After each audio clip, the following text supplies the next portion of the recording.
What's up, everybody? Welcome to another edition of The Opinion, and let's get right into it. Let's talk about the Oklahoma Sooners and why the Oklahoma Sooners are struggling this year, or by Oklahoma standards, struggling this year. Definitely could be worse. Could be Auburn, could be A&M, could be even, the Miami Hurricanes up to this point.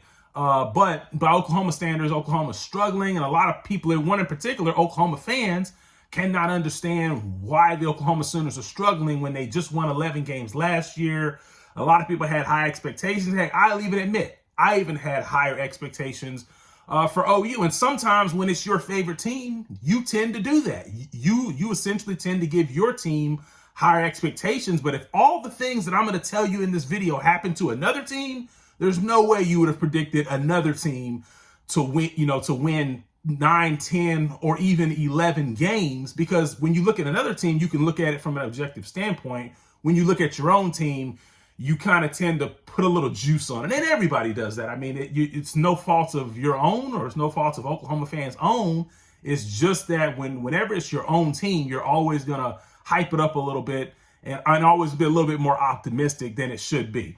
But there's two things I'm going to talk about in this video as it relates to Oklahoma to help you to understand why Oklahoma is 5-4 and then essentially 2-4 in the Big 12 Conference. And the two things I'm going to talk about is roster turnover, because everyone's talked about that as in relation to when Lincoln Riley left and when Venables came in. Roster turnover, but I'm going to take you on a little bit of a deeper dive as it relates to roster turnover. And then I'm going to talk about the talent, because a lot of people talk about Oklahoma being this very talented team and still being talented and probably more talented than most teams in the Big 12. And I really want to focus on the talent on the defensive side. So I'm going to prove to you in this video, so just stick around, I'm going to prove to you that Oklahoma on defense is not as talented as what a lot of people, even some of the people who work for some of the recruiting sites, tell you. I'm going to prove to you that they're just not quite there on the defensive side of the ball when it comes to talent. So let's first dig into this. Let's talk about roster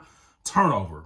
So we all know about Caleb Williams, Spencer Rattler leaving, and things like that as well. But I want to take you back a little bit further than when those guys left. Let's start with January. And the reason I'm going to bring up these guys as I kind of work my way through the calendar, because these things eventually caught up to Oklahoma as well. Because everything I'm naming, it may have not caught up to Oklahoma last season, but it essentially is catching up to Oklahoma now. So if you start with January 1, 2021, Oklahoma had two quarterbacks who were backup quarterbacks who would have likely either been a starter this year or a backup on their team this year had they stuck around. They had two quarterbacks transfer out of their program. One, Tanner Mordecai, and the other is the guy at TCU. I'm forgetting his name. Oh, Chandler Morris. So you essentially had Tanner Mordecai and Chandler Morris transferred to TCU and SMU respectively. If you remember, Chandler Morris was actually named the starter at the beginning of this season until he got hurt in the first game, and then obviously Max Duggan has taken that job by the Bullhorns, and he has not letting it go. And then essentially, if you fast forward a little bit, just before the spring game in 2021, Oklahoma lost three players who were involved in a robbery: Trajan Bridges, Seth McGowan, and then obviously Mikey Henderson. These are all three guys who would have obviously contributed last year and this year to this year's team. And although, the offense, there's nothing wrong with OU's offense right now, but essentially you can't tell me that any of these guys would not have made Oklahoma's offense a whole lot better. And Trajan Bridges was a 5-star recruit. Mikey Henderson was a versatile player who could play fullback or running back or H-back. And then you had a very versatile running back in Seth McGowan as well. So they lost all those guys because they got into legal trouble with the robbery and things like that. And then essentially when you fast forward to the end of last season when Lincoln Riley left, you lost Spencer Rattler, and then you essentially lost, obviously, Caleb Williams. So really, if you look at it in a calendar year, Oklahoma lost 4 quarterbacks. So what school out there in a calendar year loses 4 scholarship quarterbacks? And Dillon Gabriel's playing fine. I'm not saying anything about Dillon Gabriel. He's playing fine. But a lot of you guys question why OU didn't have a viable backup when they played Texas or to finish the TCU game, why Oklahoma didn't have a viable backup. Why was their backup kind of not maybe up to standard? Well, when you lose 4 quarterbacks really in a calendar year, because they basically lost 4 quarterbacks within, like I said, a calendar year, you're not going to have, you may not have a viable backup. Yes, the transfer portal is out there, but losing 4 scholarship quarterbacks is quite a bit. And essentially, if either one of those guys had, Chandler Morris, Tanner Mordecai had stayed, they very well may have been that viable backup that Oklahoma basically needed. Then when you peel back the layers a little bit further, you lost a guy like Jaden Hazelwood, former 5-star receiver. You lost Austin Stogner. You lost 5 guys to the NFL. So you lost Nick Benito. You lost Perion Winfrey. You lost Isaiah Thomas, Delarian Turner-Yell, Brian Asamoah. That's 5 guys on a defense that last year wasn't great, pretty decent, but it wasn't a great defense. So you lost all these guys, and then you lost, obviously, Mario Williams, former 5-star receiver. So really, if you look at it in about a year's time, you lost 3 5-star. You lost 3 5-star receivers, a couple of offensive linemen, a running back, 4 quarterbacks, another versatile player in Mikey Henderson. So the roster is completely turned over. This isn't even the same roster as what you had last year. And essentially what I'm saying is that none of those players were basically like replaced. You had Mike Woods come over from Arkansas, but then he enters the draft. And Mike Woods was really the replacement for Trajan Bridges. But at the end of the day, when he goes to the draft, you really don't replace that as well. Now, yeah, they did pick up a couple of receivers in their 2022 recruiting class, but that still does not replace what we expected to get from Trajan Bridges, and then obviously what we got from Mike Woods. But like I said, the offense this year is doing fine. So I just wanted to lay out all of the roster changes, and I'm pretty sure that there's some that I missed. I mean, like I said, you lost a couple of offensive linemen to the draft, and the offensive line is probably the best part of this team as well. But essentially, at the end of the day, just to kind of wrap it up on the roster part and the roster turnover, Venables is not coaching the same team that obviously Riley had last year. It's not even close to being the same. Now let me shift my gears and let me shift focus over to the talent, because people say, well, yeah, Venables he's not coaching the same roster, but there's still some talent on this team. Why is the defense not really performing the way that it should? And to be honest, folks, and this isn't a shot against anybody on Oklahoma's team or anything like that, but they're just not as talented as what you guys would want to believe. And I'm going to prove it to you right now. And I'm going to ask you this question. What players on this defense was actually a priority for any of the other college football teams that have had the best defenses in college football over the last, 4 or 5 years? So you can throw Michigan in there, Ohio State, Notre Dame, Clemson, Georgia, Alabama. You could throw LSU in there if you want to. What player on this team was seriously wanted by any of those other guys? And I think when you do the research, you'll say 0. I'm not talking about an offer, because an offer and seriously being wanted by a school are 2 different things.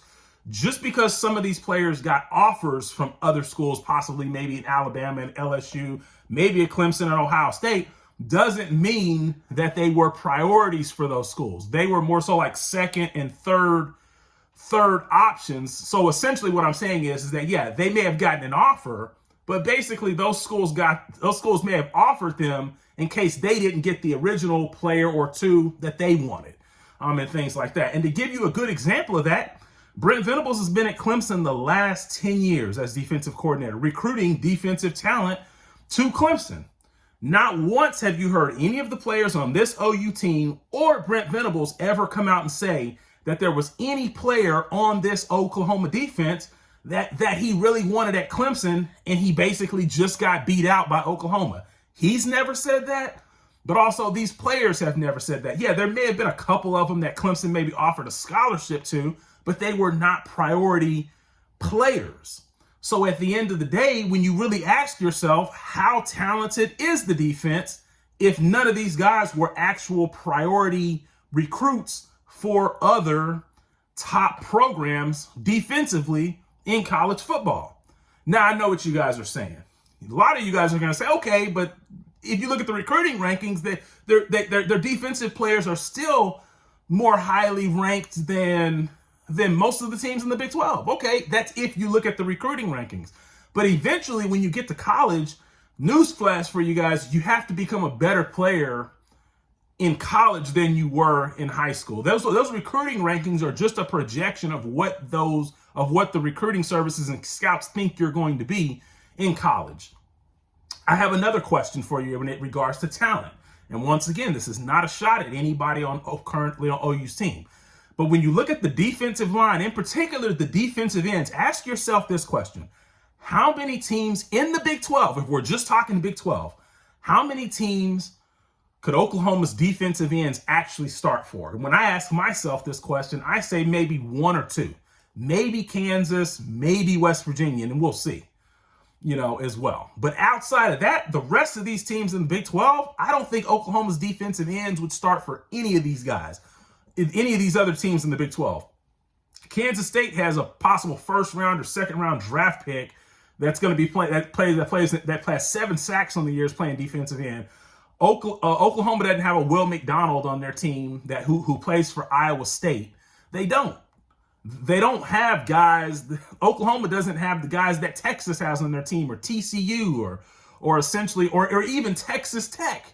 So really ask yourself, how many guys on Oklahoma's, when it comes to the defensive ends, if we just start there, how many of Oklahoma's defensive ends would actually start for the other teams in the Big 12 based on what you see, based on the production? Because you can only go off what you are now. You can't go off of what you used to be. You have to go off what a player is now. And when you answer that question, I think you come to the same conclusion as me. You'd say probably maybe one or two teams, the defensive ends would start for maybe one or two teams. And the same thing could be said for the defensive tackles. How many of these defensive tackles would start on Iowa State? How many of Oklahoma's defensive tackles would start at Texas? How many of them would start at TCU?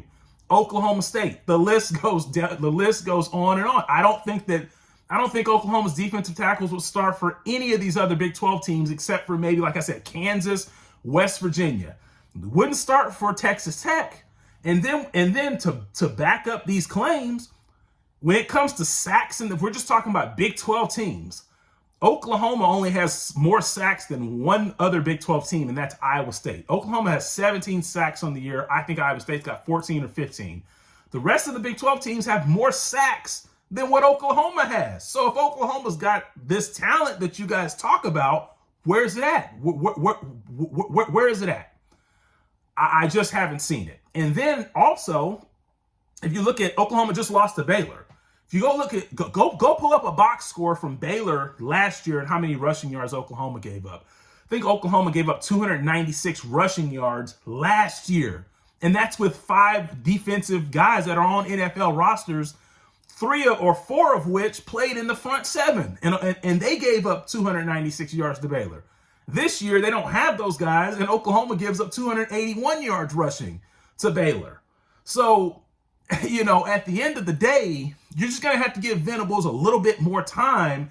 And yes, is a lot of this on the last staff? Absolutely. The last staff did not evaluate talent as well as maybe they should have, or maybe that just wasn't a priority for them defensively. So you're just going to have to give Venables a little bit more time. And once again, not taking a shot at any of the Oklahoma players. It just is what it is. I mean, I played sports before too. There's some players that I wasn't better than. It is what it is.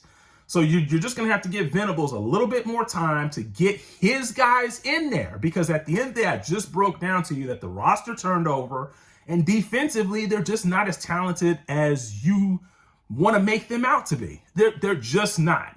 And like I said, I think a good example of that is that if you go back, just in closing, if you go back to those 6 schools that I named, Michigan, Ohio State, Notre Dame, Clemson, Georgia, Alabama, and you could throw LSU in there, how many of these guys were actually wanted by those other schools? And I'm not just talking about an offer. Go find me information where you can pull up information that says that any of Oklahoma's current defensive players were actually wanted by those other schools. They were a priority, and Oklahoma beat them out for it. You're not going to find one.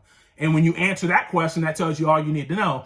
Oklahoma defense just isn't as talented to the level that they need to be to basically be able to compete where Oklahoma's going. So just give Venables some more time. He will get it figured out. I can assure you of that.